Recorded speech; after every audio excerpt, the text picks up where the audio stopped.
Bonjour Alexandra. Bonjour. Alors, il me tient à cœur de t'interviewer parce que tu as découvert ce que j'appelle le mouvement de la source, qui est juste l'expression naturelle du corps quand on ne fait rien, quand on laisse le corps faire ce qu'il a besoin de faire.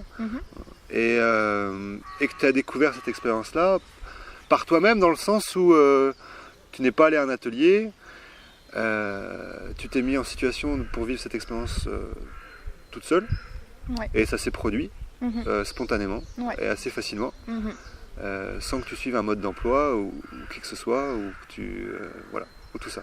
Donc voilà, ça m'intéresse pour que les gens comprennent que c'est naturel et spontané et qu'il ne tient qu'à chacun de vivre cette expérience par soi-même. Alors, est-ce que tu peux nous dire déjà dans quel lieu, dans quel endroit ça s'est passé? Alors j'étais chez mon père ce jour-là et j'avais sorti mon tapis pour faire une méditation. Sauf que moi j'ai beaucoup de mal à méditer, mais bon, j'ai essayé. Et puis là, assise, mon corps fait ce qu'il fait d'habitude quand je médite, c'est qu'il se met à tanguer très très légèrement, de manière très subtile. Donc il se met à tanguer d'avant en arrière. Sans que ce soit toi qui fasses le mouvement. Complètement, c'est involontaire, hein, vraiment. Et quand tu dis méditation, juste, est-ce que tu peux nous dire quelle posture t'étais exactement? Je m'étais assise en posture du lotus, on appelle ça, ou en indien quoi. En tailleur? En tailleur, voilà. Avec les... Est-ce que tu remontais les pieds vraiment sur le plus simplement. Non, en tailleur simple, avec un coussin sous les fesses, un truc comme ça. Oui, complètement, ouais. Voilà. Avec les yeux fermés? Ouais, les yeux fermés. Ok. Et est-ce que tu avais pratiqué quelque chose, genre faire attention à ta respiration, machin? On va dire non, les seuls mouvements que j'avais pu faire éventuellement volontairement, c'était juste de relâcher les épaules parce que je suis souvent tendue en haut au niveau des trapèzes, tout ça. Et puis de prendre une bonne inspiration, la première inspiration pour lâcher une fois. Et ensuite, à partir de là, j'ai... Il y a des gens qui se promènent. À partir de là, j'ai laissé les choses se faire en fait. D'accord. J'ai induit rien du tout. Ok. Et donc tu dis alors ça a commencé par tanguer un peu d'avant en arrière. Voilà, très légèrement. Et puis plutôt que de lutter contre, je me suis dit bah tiens cette fois je vais laisser aller, voir ce que c'est en fait ce mouvement. Pourquoi est-ce qu'il est là? S'il est là, c'est qu'il a une raison. Et en fait ce mouvement il a commencé à devenir presque une rotation au niveau de mon bassin. Toute légère, hein, c'était pas perceptible de l'extérieur je pense. Et puis ensuite ça a été des remontées d'épaules. Et puis ma tête qui a commencé à pivoter comme quelqu'un qui veut se craquer le cou. Mais ça allait à une allure très très lente. D'accord. Et donc ça c'était des mouvements que tu n'induisais pas, qui se faisaient d'eux-mêmes quoi. Et que je sentais que mon corps avait besoin de le faire, c'était vraiment ça. C'était que j'aurais pu interrompre le mouvement si je le voulais. Mais il y avait un mélange de besoin et de curiosité aussi. D'accord. Voilà. Et en fait, j'étais partie pour 1h30 de mouvement. Une heure et demie. Et ça, je ne le savais pas. Et plus j'avançais dans le mouvement, plus je me rendais compte... Avancer dans le mouvement, tu peux dire ce que ça veut dire? Plus je laissais aller mon corps, plus j'accueillais ce que lui voulait me présenter comme mouvement spontané à lui, en fait, moins j'avais une emprise mentale pour dire « oh j'arrête ». Parce que j'étais aussi très curieuse, certes, de voir la suite, mais je sentais que si je coupais mon corps dans son élan, j'allais lui faire quelque chose de pas agréable, quoi. Donc il fallait que je le laisse aller jusqu'au bout. Et en fait, c'était lui qui allait décider quand ça s'arrête. Et c'était une évidence. D'accord. Et donc c'est marrant, t'en parles comme si ton corps c'était quelque chose d'autre. Il y avait... D'autonome. Effectivement, j'ai senti une sorte de dissociation au niveau des actions, si je puis dire. Il y avait vraiment l'action corporelle en soi et il y avait l'action mentale à côté. Donc tu es complètement vigilante de ce qui se passe, mais tu n'es pas l'auteur de ce qui se passe. Absolument pas, non. Et même des fois je me marrais parce que je me disais mais qu'est-ce qu'il est en train de me faire? Mais j'étais totalement en poste d'observateur de mon corps. D'accord. Pourtant dans le corps moi-même aussi. J'appelle ça, je ne sais pas si ça te convient ou pas, témoin de sa propre spontanéité. Ouais, complètement. Ouais, c'est ça. Et 1h30 du coup? Ça a duré 1h30, oui. Avec toutes sortes de sensations j'imagine, assez diverses? Alors il y a eu des sensations... d'oppression par moment, des sensations de bien-être au total. Alors suivant les postures, parce qu'en fait, ce n'est pas qu'un corps qui tangue, à un moment donné, c'est des jambes qui s'étirent, des doigts qui se crispent. Moi, ça m'avait rappelé, j'ai fait ça qu'une fois dans ma vie, une crise de tétanie, avec des doigts qui rentrent à l'intérieur et qui se tendent. Et ben, c'est exactement ce qui était en train de se passer, mais c'était pas du tout une crise de tétanie. Je sentais que c'était une manière de se décontracter, de se réguler, je ne sais pas trop ce qui se passait. Des fois, pour se décontracter, il faut se contracter auparavant. Voilà. Et ça faisait vachement de bien. Comme une séance de kiné, quoi. Ça fait mal et ça fait trop du bien, en fait. Ouais, donc c'est bien d'insister là-dessus, c'est que y a un métissage à la fois des fois de sensations qui peuvent être hyper agréables, qui font ressentir un bien-être assez puissant, mais aussi, par moments, des sensations désagréables, voire pénibles. C'est ça. Mais qu'on sent quand on les vit. Comme bienfaitrice. Comme bienfaitrice, exactement. Ouais. Et j'avais remarqué ce jour-là où j'étais particulièrement tendue que ma main, des fois, pouvait aller se mettre derrière mon dos et que mon corps allait se mettre à rouler pour que je me retrouve en poids, en fait, de tout mon corps sur cette main qui va appuyer sur une vertèbre en particulier. Et je vais rouler dessus et clac, la vertèbre se remet en place.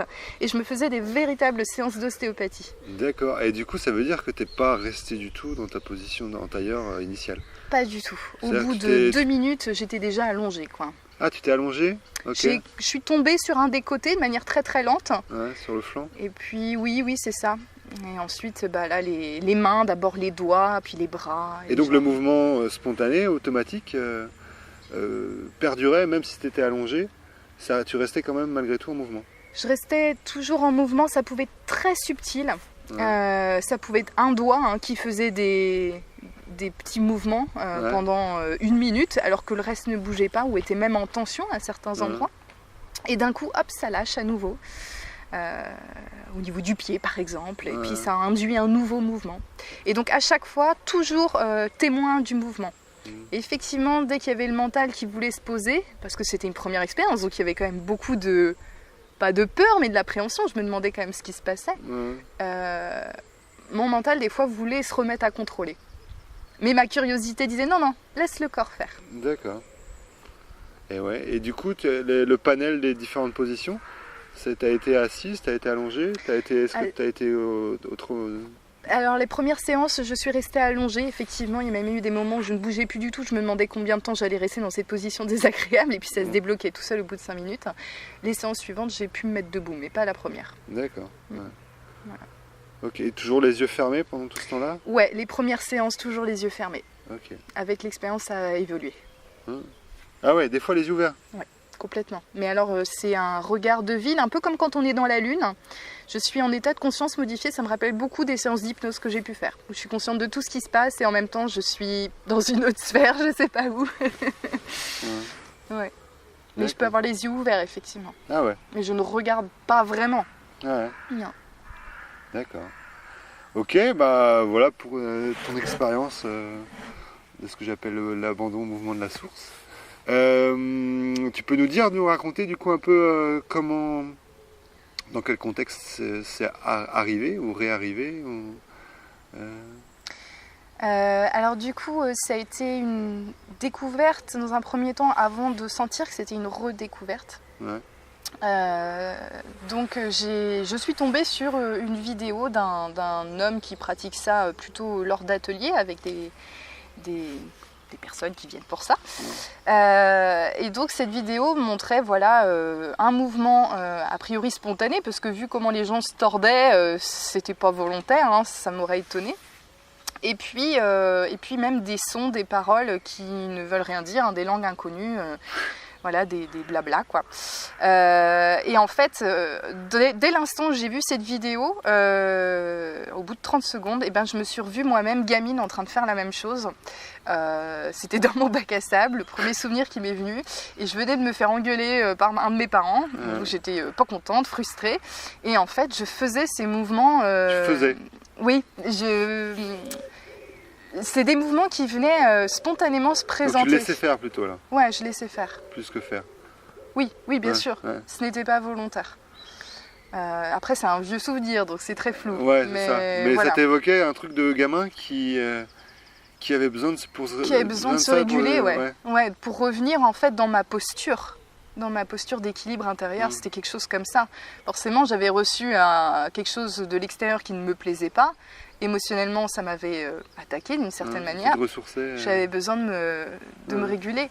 Et puis, je prononçais effectivement ces fameuses paroles de langue inconnue qui allaient avec le mouvement. Dans ton bac à sable. Voilà. D'accord, on laissait aller dans ton bac à sable. Et ça t'a rappelé ça, de voir cette vidéo-là, tu dis, mais ça, je connais. Ouais, complètement. Ah, mais ça m'a fait... ça faisait un tilt intérieur, mais fou, quoi. Et c'est pour ça que du coup, tu as reproduit les circonstances assez facilement pour que ça se reproduise. Et ben en fait, je me suis pas du tout fiée aux souvenirs parce que je n'avais aucune idée de comment c'était venu quand j'étais enfant. Ouais. Je me suis juste souvenue de quelque chose que je faisais qui était similaire.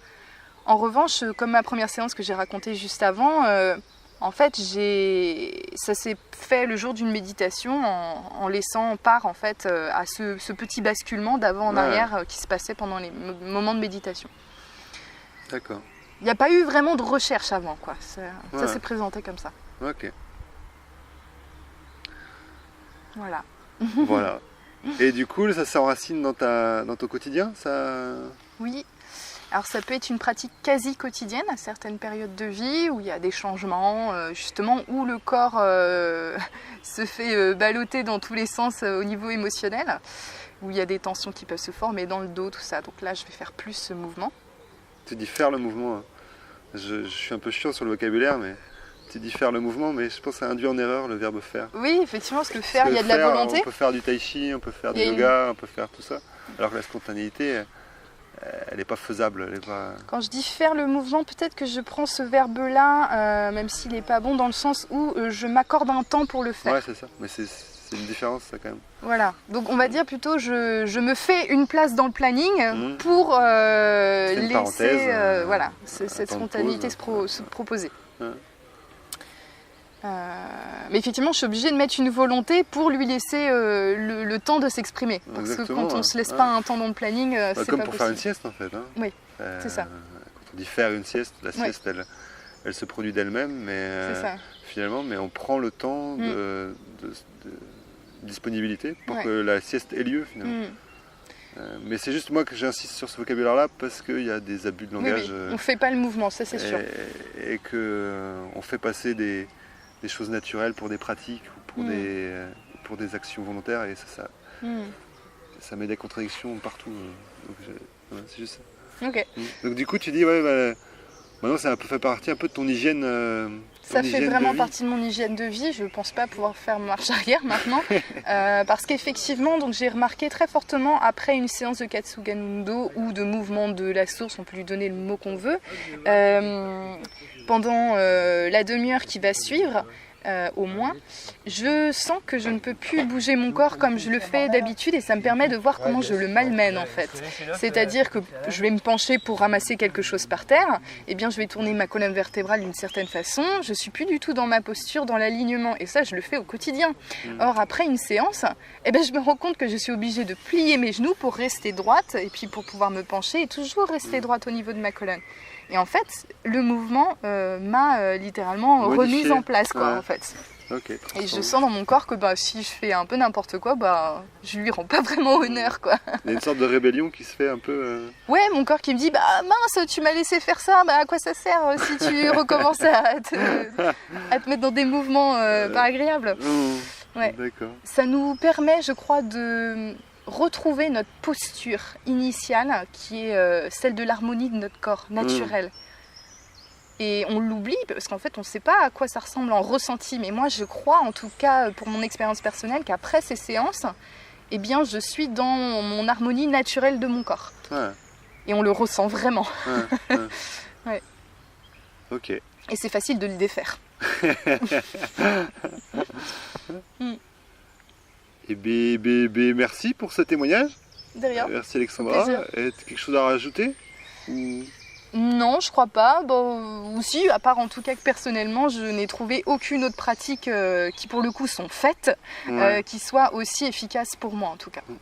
Voilà.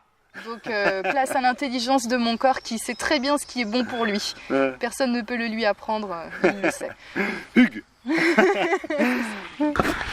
Salut, merci. Salut.